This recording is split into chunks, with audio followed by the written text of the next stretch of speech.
Hey friends, welcome to the channel. I'm Tirso. I am slowly but surely getting through all of the design principles. In this video, I am covering white space. It is technically a design principle, but I actually think it should be considered a design element because it does have the same importance as image and type.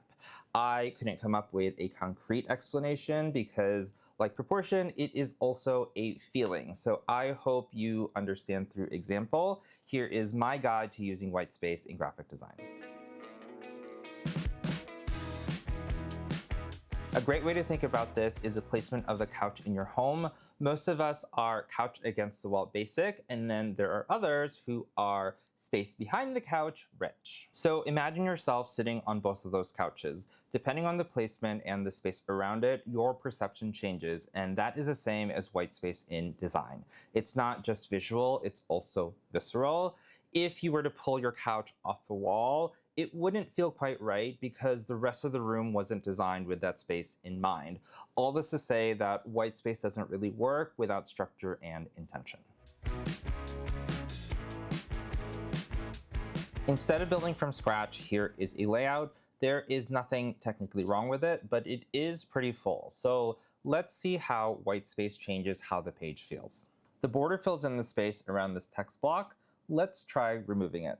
The border was originally aligned to this photo here, so now it would make sense to bring the crop of the bottom photo up to emphasize that alignment.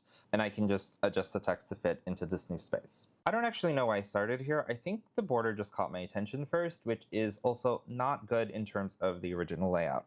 Anyway, the headline could use some breathing room as well. I can bring the crop down of the photo. That change alone already gives the headline more focus.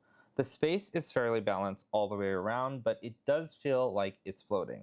If I right align the text, now there's some intention behind this decision because the headline is closer to the content, which is the Gestalt principle of proximity. Also, this pushed all of the white space to the outside, which removes all of the weight off of that corner. Maybe the headline is too high, so I can bring it down a bit. If you saw my alignment video, I do what I like to call purposeful misalignment in my design work, so we're going with it. We could lighten this area even more by using a lighter weight for the headline. Since we went lighter, we can go bigger. Now the photos. They aren't busy per se, but these two have a lot of things inside of them, which makes them feel busy. And if things are busy, they often need white space. Instead of adding white space around the photos, I can swap the hero with the glasses and replace the darker image with a simpler one. This adds white space within the image crops because I've reduced the amount of elements inside of them. So let's take a look at what these changes did. The adjustments definitely make the page feel lighter. Part of achieving that was applying white space to almost every area of the page, not just one, which helps with balance. Seeing that the layout could work with just white space makes the border in the original unnecessary, which is something I think you should consider in your process. Do you need another design element, or can white space just solve it for you? The last thing I want to mention, I took you through adding moments of white space incrementally throughout the layout. I tend to be a very delicate designer, so I like seeing those phases, but really, I just wanted to show you that there are actually levels of adding white space, and it's going to be up to you to decide what achieves the goals for your design. I think a text-only example would be great so that we remove any distractions from images and can really focus on the space. I'm starting here instead of an actual layout because I think some designers feel a need to fill up the entire column, and when they get to this point, they want to light themselves on fire because they don't know how to balance the space, which is fine because that's why we're here. So all we have to do is move the white space around. Simple, right? Obviously. Let's start by removing the pull quote and evening out the columns. We need to create a different space for the pull quote. We have this wall of text that is screaming for breathing room, so I can add a block of space in there for now. I'll align this to the bottom of the margin, and we already transferred quite a bit of white space to the top of the page, but we need more white space for the pull quote so it can breathe. Speaking of breathing, let's take a breath. How would you adjust the space to make more room for the pull quote?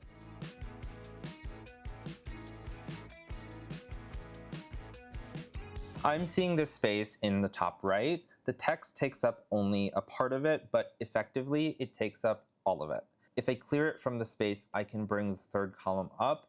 Now that our pull quote has space, we can balance out the rest of the text. I'm just going to add a few more touches to this. The pull quote can be centered so it doesn't feel like it's attached to the body copy. And this is a me thing. Whenever I have two lines of text centered like this, I prefer a rag with a shorter line on top. We always say to look at our text as shapes. It is a trapezoid, and I think the base or the part with the most weight should be at the bottom. And if you don't agree with that, maybe we can agree that an upside down pear isn't the most attractive body type. And if that is the case, you just have to work on proportion. Yikes. Okay, I'll move on. All right, since the pull quote is centered, we can also center the headline to reflect that. This is what we call harmony in design. The deck looks more flush justified than centered because the rag is so even. I can make the text slightly smaller to create some space and then emphasize the center alignment by re-ragging. And I'm just going to move it down again. Okay, similar to when I added white space in the image crops, we also need to typeset the body copy, fixing rags and removing widows to balance out the white space within the columns, which also makes the text easier to read. A solution like this can definitely work, but let's try changing the grid.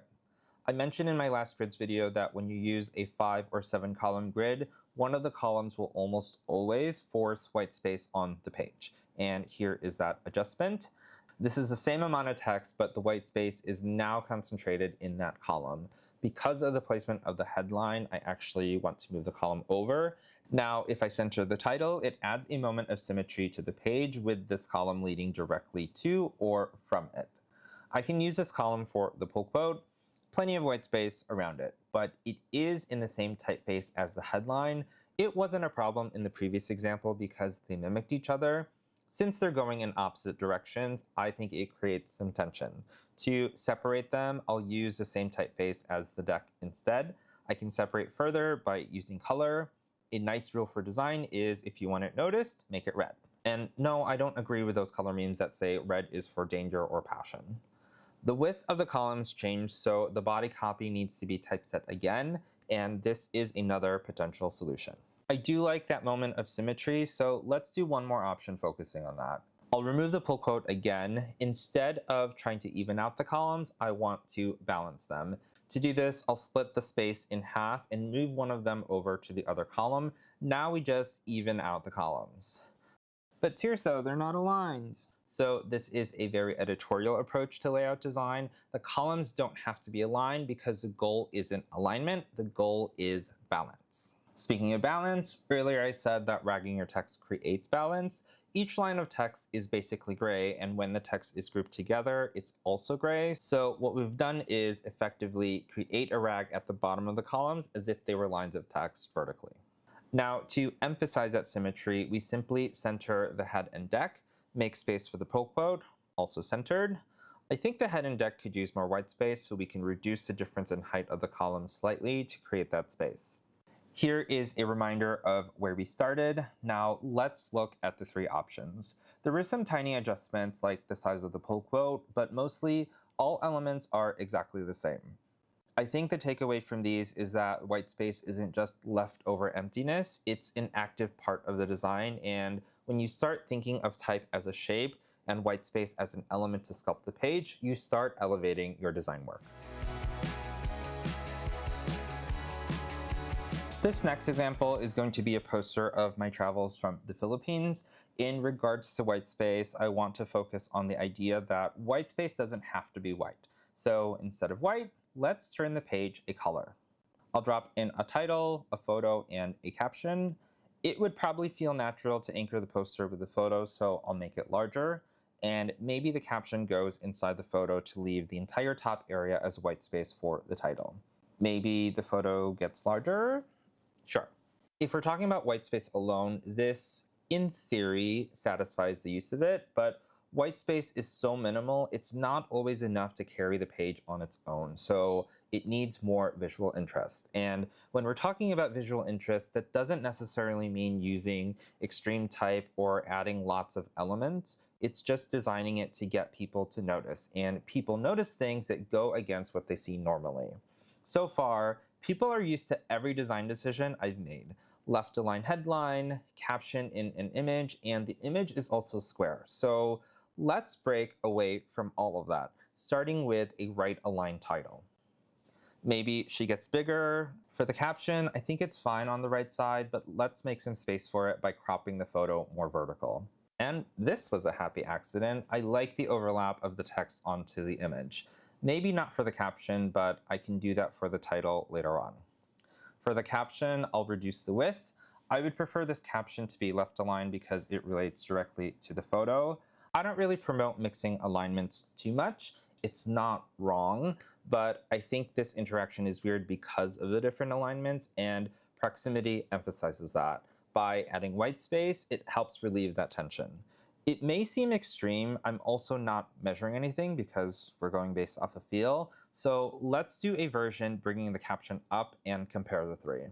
The middle is working better than the left, but the last one, the extra white space provides focus to the caption because visually we get curious. I always like adding a mental parallel for you to explain the idea. Take a look at this photo. We see the landscape because it's there, but we notice a tree because it's alone, and that is the same as our caption. Going back, I really did like that overlap earlier, so I can actually extend the crop of the photo up to bring that interaction back. In regards to white space, yes, the elements are touching, but this is what's considered implied white space. There is no information up here that our viewer needs to process, so it just serves as atmosphere. Ipso facto, white space doesn't need to be white. Let's compare those changes to where we just were. Can you see how those adjustments added more visual interest to the poster? I think the sub-lesson of this video is tiny adjustments. I'm going to go on another Tirso tangent real quick. A question designers often ask is, how do you know when to stop designing? And for me, I define complete, finished, and done very differently. They are not synonyms in my mind. Complete means everything is there. Finished means you as a designer are finished working on the project because you are happy with the design. Done means the project is approved, archived, and out of your life. If we look at where you're at, I can say this is complete. All of the elements are there. For my design preference, it's too simple, so I wouldn't consider this finished, and it will be done when this video is over. Mind you that we're still focused on white space, so any elements I add shouldn't disrupt the layout because structurally it's working. Let's zoom into this caption real quick. We're back to adding more visual interest. I'm going to add a border to the subhead. It looks fine, but if I extend the box up, that white space makes it feel more designed, which is why I say white space is a design element, not just a principle. In the last example, I explored how the space changes when you work with your type. I can push the white space even more with the subhead by re-ragging it. Now it really feels anchored in that corner. Since it's inset in the box, I can move the caption over to align with the text, which gives subtle white space to the left of it. Last touch in this area, we're talking about breathing room. An easy way to add white space to your text is to simply increase the leading, and now it feels lighter. I like depth and dimension in my designs. There are a couple ways you can do that. For this, I'm just going to add an overlay. The Philippines is tropical, so something like a tree would work.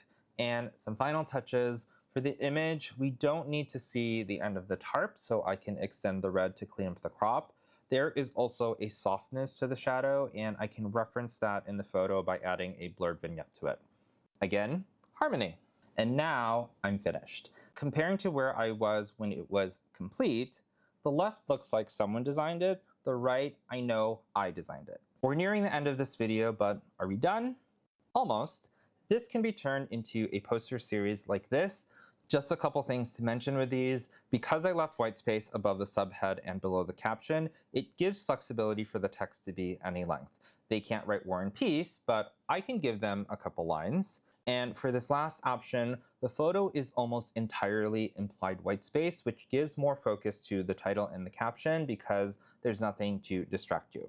So that is how I use white space in design. I know this video took quite a few detours, but design isn't always linear, and most certainly neither is my thinking. If you found this video helpful, drop a comment below, check out my other design principle videos, and I'll see you next time.